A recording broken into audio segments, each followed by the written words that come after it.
I'm gonna run, and nothing's gonna stop me now. No hurdle's gonna bring me down. 'Cause am I'm going for the crown. I'm going for the crown. Yeah, I'm going for the crown. For the crown. Yeah. From the second book of Chronicles, 2 Chronicles chapter 7. 2 Chronicles chapter 7. This is an old familiar scripture. Yeah, if you don't want to look it up, I'll just tell you what it is. It says, if my people, which are called by my name, shall humble themselves and pray and seek my face and turn from their wicked ways, then will I hear from heaven and will heal and will forgive their sin and will heal their land. Amen. Amen. Father, I stretch my hands to thee, for there is no other help I know. If thou were to withdraw thyself from me, Lord God, where shall I go? Father God, it is me again as I stand behind this sacred desk. I ask God that you will lower me down into your storehouse of knowledge. Bring me up with power on high, power that makes preaching easy. God, I ask that you will anoint me from the crown of my head to the very sole of my feet. Let none of my inadequacies, none of my hang-ups hinder what you want to do. Now let the words of my mouth and the meditation of our hearts be acceptable in thy sight, O Lord, our strength and our Redeemer. For it is in the name of Jesus we do pray, and the redeemed of the Lord said, Amen. Amen. From 2 Chronicles chapter 7 and verse 14, just for a few minutes, I want to talk to you from the subject, the formula for restoration. The formula for restoration.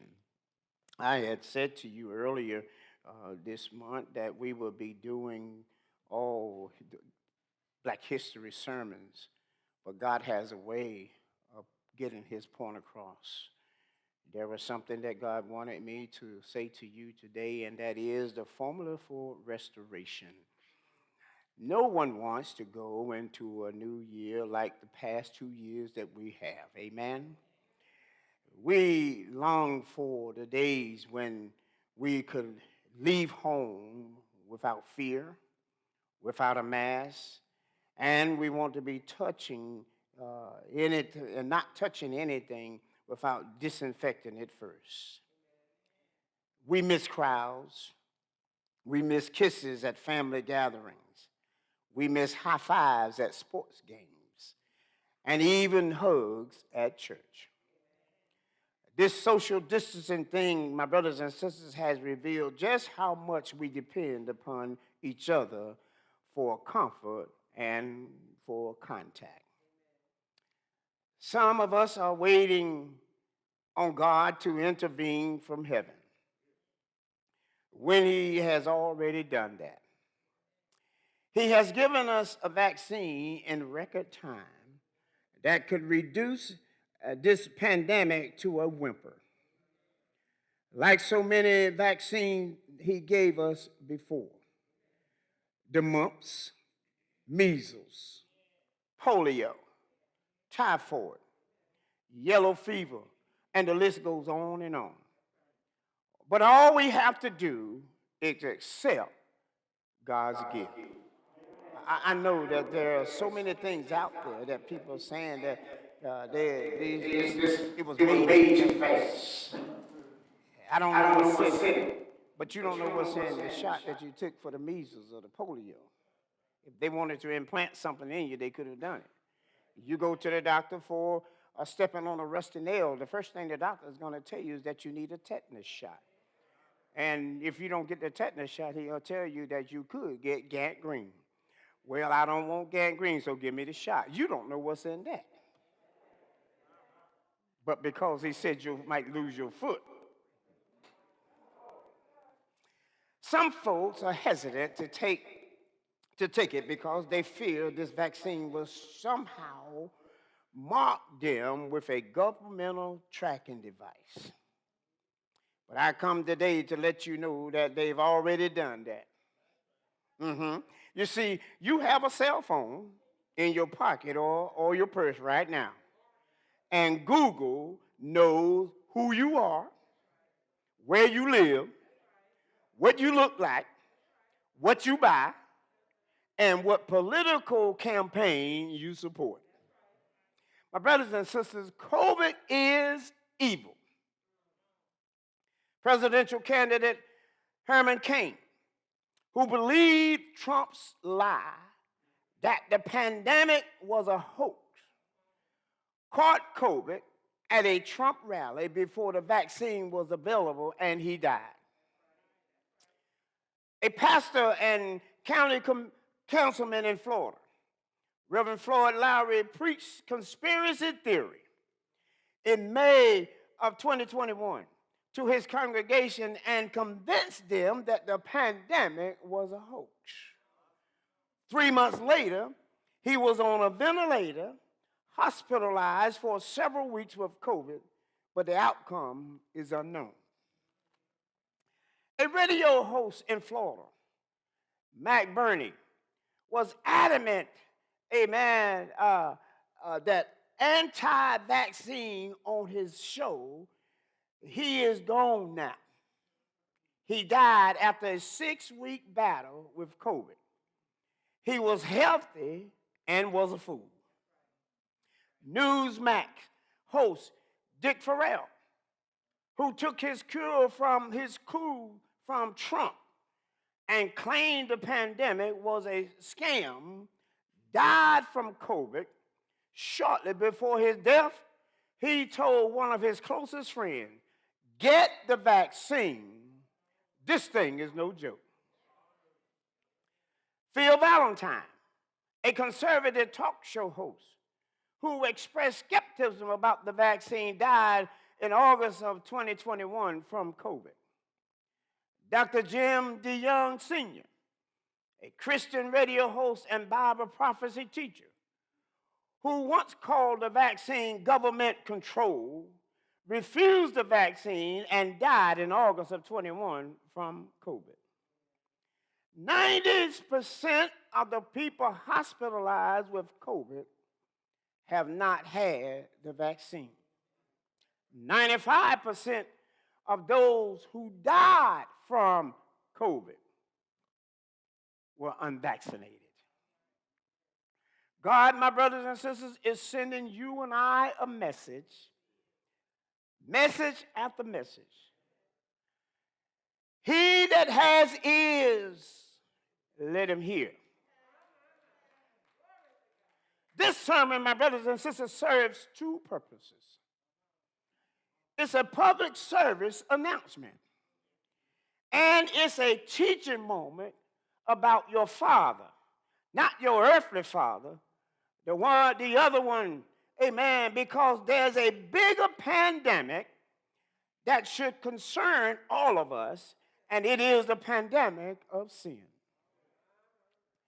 We all want restoration, don't we? And God has a formula for that. Well, it's the same formula he gave Solomon when God's home on earth, the temple, was completed. This formula wasn't a new covenant for the Davidic covenant, was never conditional. But Solomon's enjoyment of it was. What you talking about, preacher? Well, in other words, just because God has a covenant with his people, it doesn't mean that you will automatically enjoy the benefits of that covenant. You see, you can't enjoy the pleasures of a relationship, amen, with your father unless you apply the formula. Have I got anybody in here today that want to apply the formula? Let's look at this formula God gave Solomon. God told Solomon that if he and his people obey, verse 17, God would reciprocate with the blessings of Solomon's rule.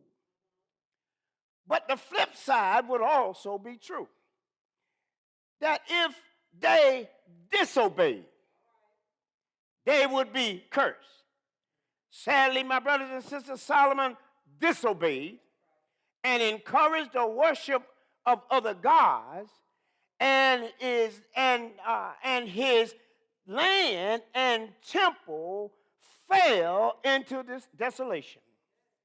Now, it wasn't the formula that malfunctioned. Come on, somebody. It was the application of the formula.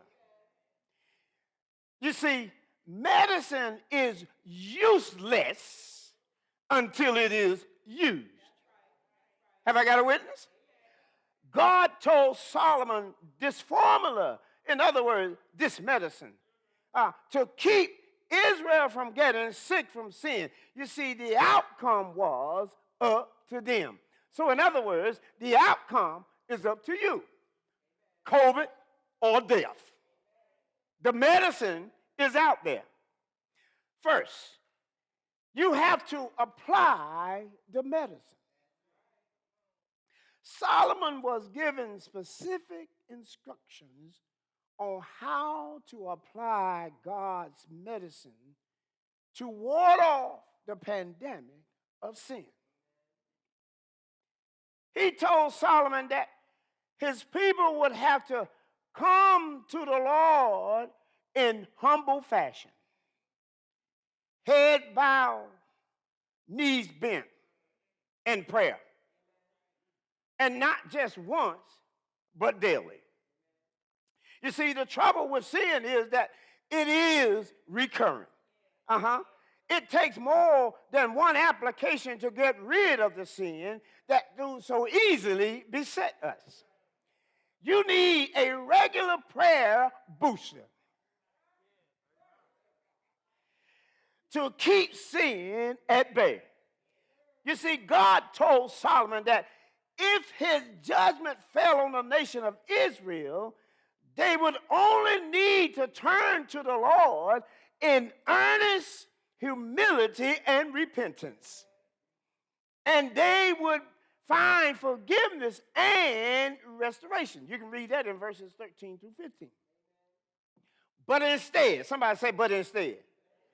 But instead, Solomon eventually got too comfortable with his relationship with God, and he ended up leading his people astray. Trump. Y'all know we were his people. We were. He was the president, so we were his people. And he led some of us astray. I wasn't about to drink no Clorox. I wasn't going to do that. It's hard enough to smell it. I wasn't going to drink it. But instead, Solomon eventually got the big head too comfortable with his relationship with God, and he ended up leading his people astray. You see, the people were carted off to Babylon, and the temple, which was God's house, was destroyed. Well, like Solomon, our failure, amen, as Christians today, is in our unwillingness to stay at the foot of the cross. Instead of praying without ceasing, when our perceived prayer obligation is finished, we run right back into the sinful world without protection. In other words, the protection is if you go over and get your testing done, you are protecting yourself, because you know that if you go there and you got it, you're going to go somewhere to get rid of it, right? But if you go and you don't have it, you're shouting for joy. That's the way it is with God. When God does something for you, you ought to be able to shout for joy. First you have to apply the medicine. Then the medicine has to be ingested. The nation of Israel was told to continuously seek God's face, turn from their wicked ways. In other words, their worship of their Creator must become a permanent part of their life experience. If you are keeping your faith tucked away only for use during a crisis, my brothers and sisters, you can be sure sin will find you out.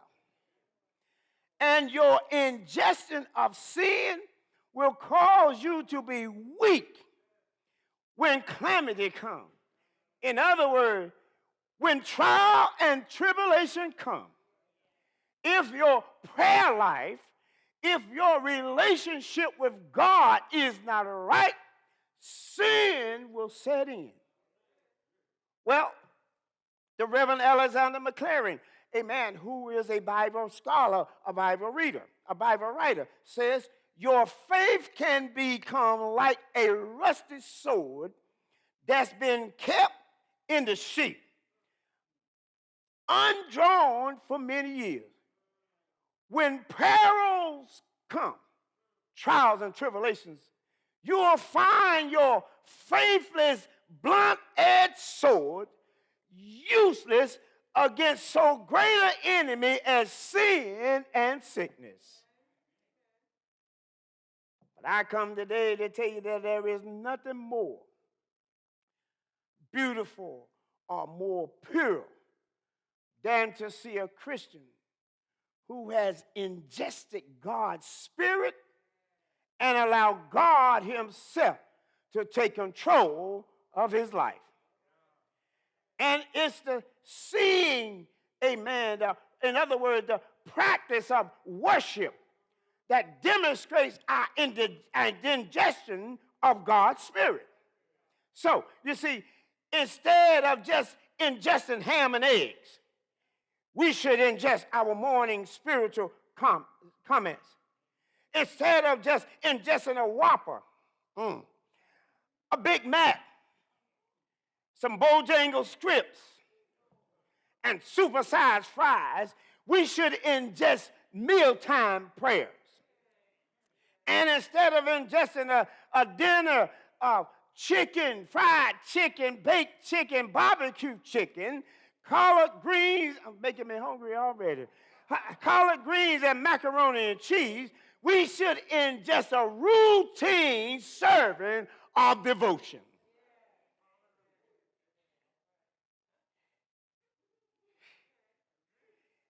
We should be like soldiers preparing for the battle, constantly polishing our equipment, polishing our helmet, polishing our shield, our sword, and even our shoes, so we will not be caught off guard, good God Almighty, against the sickness of sin. Am I talking to anybody in here today? Listen, if your heart has ingested your Father's Spirit, when you are attacked, you can be sure you will enjoy a peace that passes all understanding. You will enjoy a friend who will sit closer than a brother, and strength that is unexplainable. Have anybody got any strength that's unexplainable? You get up in the morning and you don't know where it comes from. You just know that you got it. That's when you know that you know that you know that you are a child of the living King. You see, we should ingest the Spirit of God because our heart is satisfied without it. We should ingest the Spirit of God because no life is complete without it, and no soul is blessed without it. So if we want to see our nation healed from the pandemic and the pandemic of sin, we have to do our part first. Wear your mask. Get vaccinated. Stay 6 feet apart. Do all those things. The church is God's means of ministering to the world. His message of love, mercy, judgment, grace, forgiveness, salvation, and hope is just what the world needs to hear. And it is yours and my responsibility to proclaim it. So when we apply God's formula, we ingest God's formula.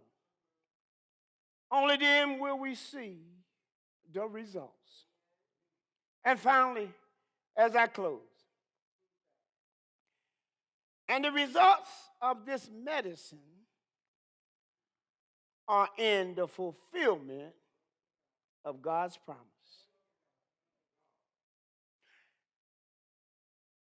The scientists, they go to school. They have this learning.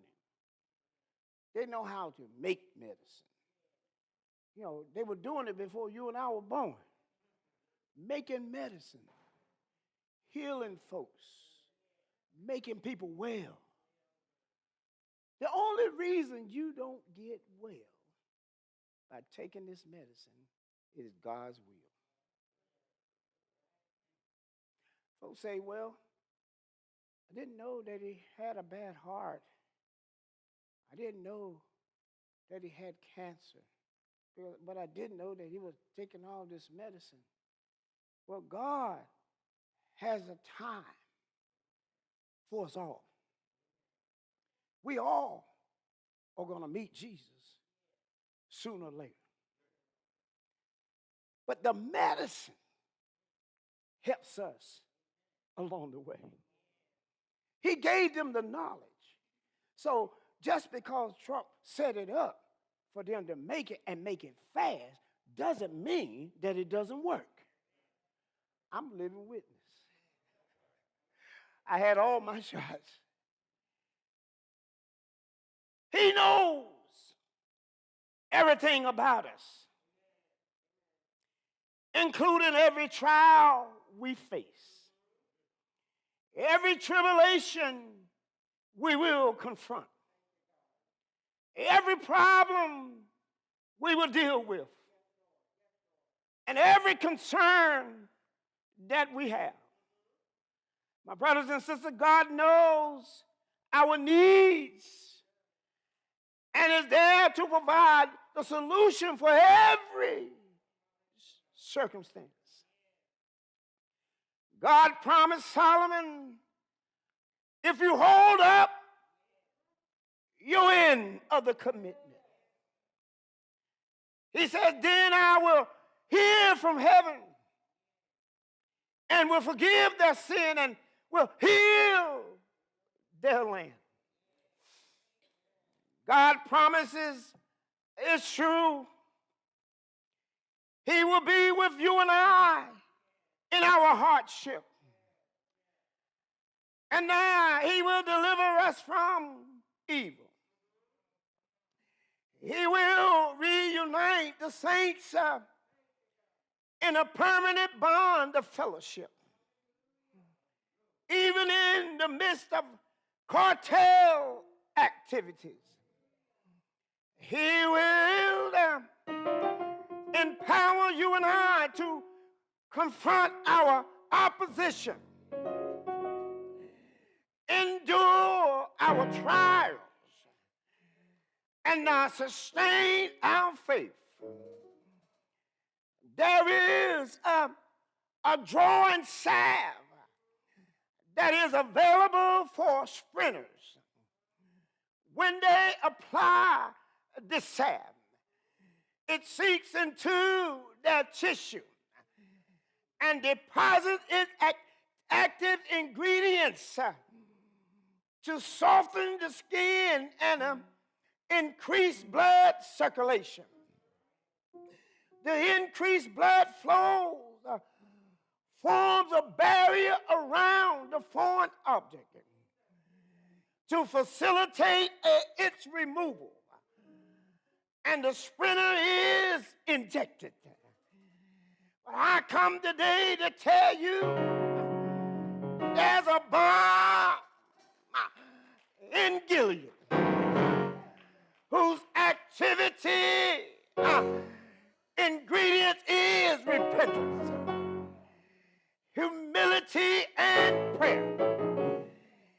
When we apply, it softens the heart of the sinner, increases the circulation of God's Spirit within, and the increased flow of God's Spirit forms a barrier around sin to facilitate its removal. Sin is then destroyed. There's a bomb in Gilead. His name is Jesus. He is God's only begotten Son. He was crucified for my sin, bruised for my iniquity, placed in a dark tomb. But after 3 days, he rose. He rose. He rose from the dead and ascended to the right hand of the Father, and is now sitting at the right hand, making intercession. Christ is our Calvary medicine. I said Christ is our Calvary medicine. For there our hearts was the blood applied. I don't know about you, but the blood that Jesus shed way back on Calvary, the blood that gives me strength, the blood that gives me strength from day to day, it will never lose its power. The blood,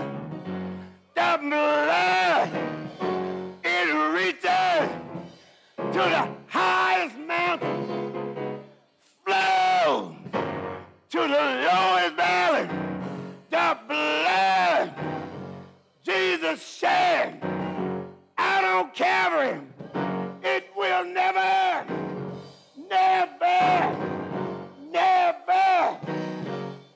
lose its power. I'm so glad for the blood. Thank you for the blood. My brothers and sisters, there's a formula, and the formula is right. If my people, which are called by my name, humble themselves, pray, seek his face. He said, I will hear from heaven and heal the land. I don't know what you're going through. I don't know what you've been through this week. But what I do know is that the blood, it still works. It worked in 1819. It worked in In 1920, it's working. In 1990, it works. In 2020, it works. In 2022, the blood of Jesus that Jesus shed, it will never,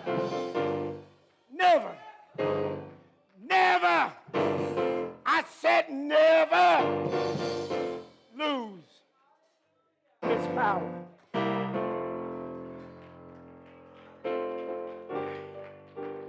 It doesn't matter. It doesn't matter what you're going through. It doesn't matter what the enemy throw at you.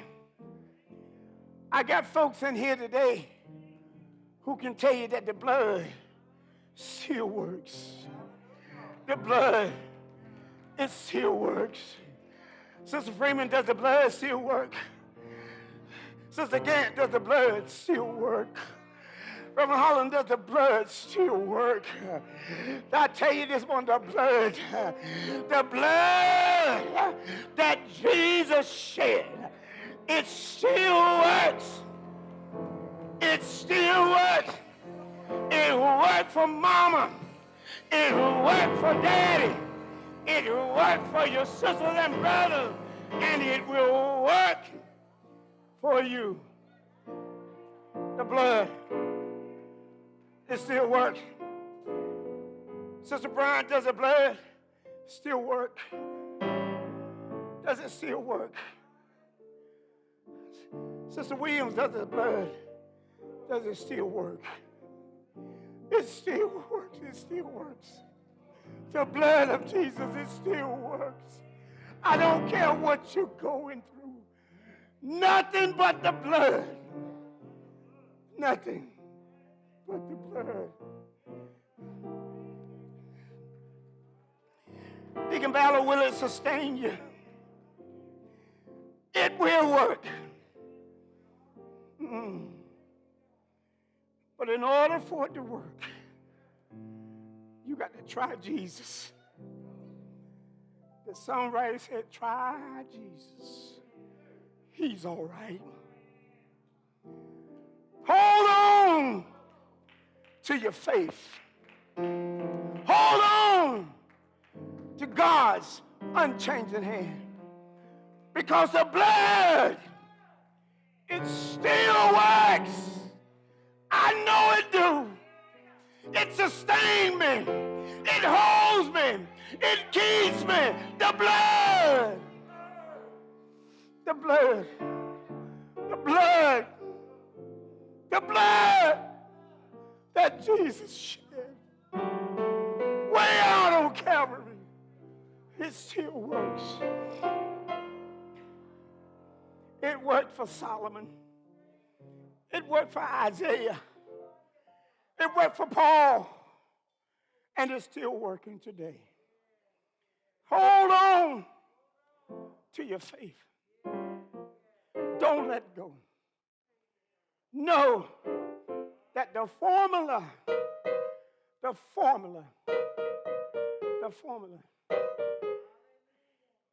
is Jesus' blood and his righteousness. If you don't hear me, know that I said this. The blood still works.